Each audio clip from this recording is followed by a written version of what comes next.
Being approached about this movie was a unique experience. I was filming Reacher, and I got a call from my team that Guy Ritchie had a film, and he wanted me to take a look at the script. So I read it over a weekend, and was, this is the kind of movie I think actors dream about doing, and of course working with Guy, it's anybody would say yes. So I'm reading this script, going, I don't know. There was no character attached to it. They just wanted me to read it, and I loved it. I was riveted by the story, and I also couldn't really, get a gauge of like who they were interested, because it could go either way. There was one character that was written like he was huge.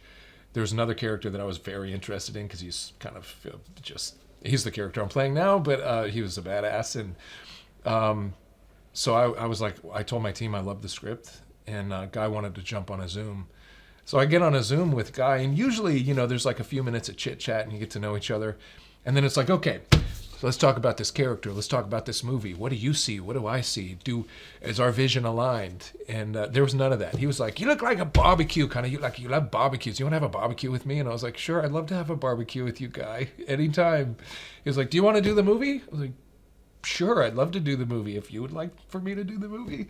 He was like, great, let's do the movie. I was like, okay. So I called my team and I was like, I think I just got the offer for the movie. I don't know if that was sincere. It seems too easy. But that was it. And then we did a deal for the movie. And then I'm playing Anna's Lesson.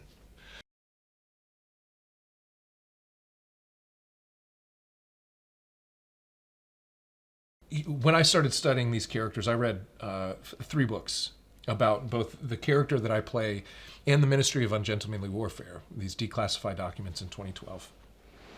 And I'm disappointed that I didn't know more about these characters and these stories already, that, we're not like taught the lore of who these guys were in school.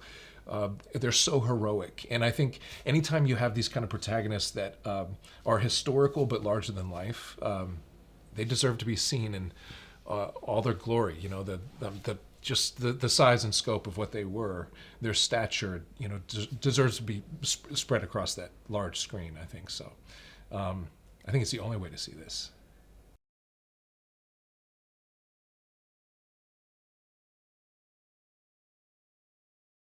Henry is the first one there, last to leave, always knows his stuff, is always positive, here to help make the movie the best movie it can be, and he leads by example. I'm so impressed.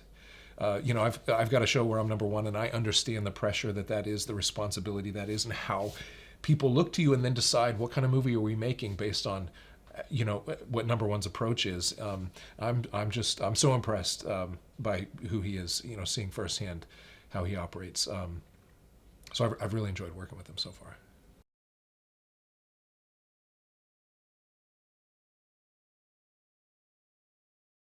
I realized right away Guy's process is this very exciting, organic, let's make sure that we've reimagined the best of what this could be, and if it's similar to what's on the page, great, and if not, even better. So it really puts you on your heels as an actor, especially when you're playing a character like so foreign to you. But then you realize tonally, this film is something totally different to Guy, which is why he's so good at what he does. He can put a stylized, personalized fingerprint on something that's just so him. And that's what he did. For us, just right out of the gate, there was sort of a cool factor to everything these characters did, a pace and a rhythm that was very offbeat. If you think you're coming in as like, traditional army, you're running towards the front of the battlefield, like it was anything but that. There was a casual, nonchalant nature to the way these characters moved, and it made it funny.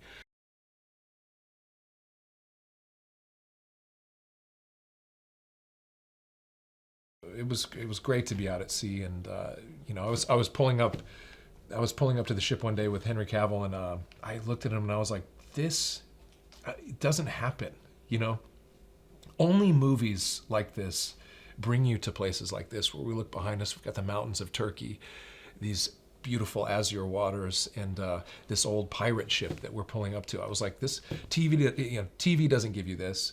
Very few jobs do. I said, this is like a dream, And he was like, agreed. It's just so cool to be a part of something like this.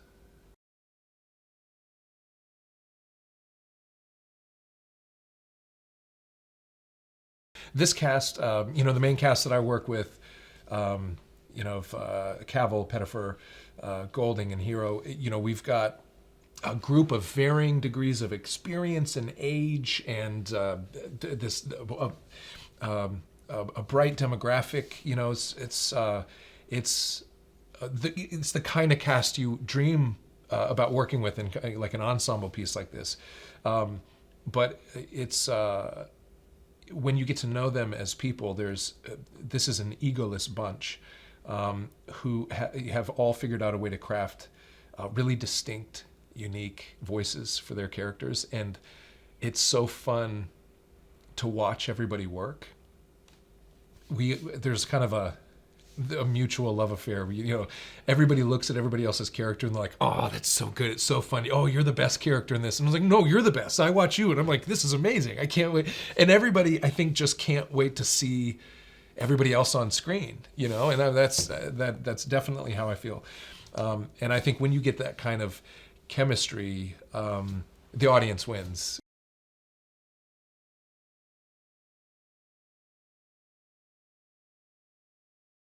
The Fernando Poe mission is a story of the underdogs triumphing with the most impossible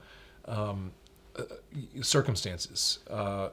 And if you study the history of these characters, the journals, the diaries, the paperwork that they had to fill out at the end of each mission to explain, there's a really solid picture about what these guys went through, and they were always the underdogs. I mean, they never had the tools they needed. It would be so much easier to air raid that port and just decimate these ships and the areas where the Nazis had the turrets, guarding. I mean, there were tools at the disposal of the Allied forces, but again, it was so politically precarious that they couldn't use those tools. So to have a group of guys who have to go in without the tools they need, nothing but the heart and the will and the mind to find a way to succeed at all costs. And then to see them do it is amazing. And we're seeing the truth of that come to life on screen. This is real.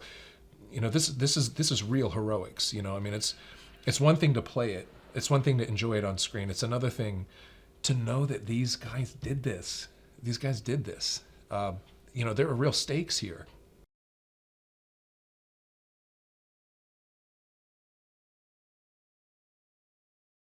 Working with Guy Ritchie is unlike any experience I've ever had, and it's simultaneously the scariest and most exhilarating creative endeavor I've been a part of. I would do it again in a heartbeat.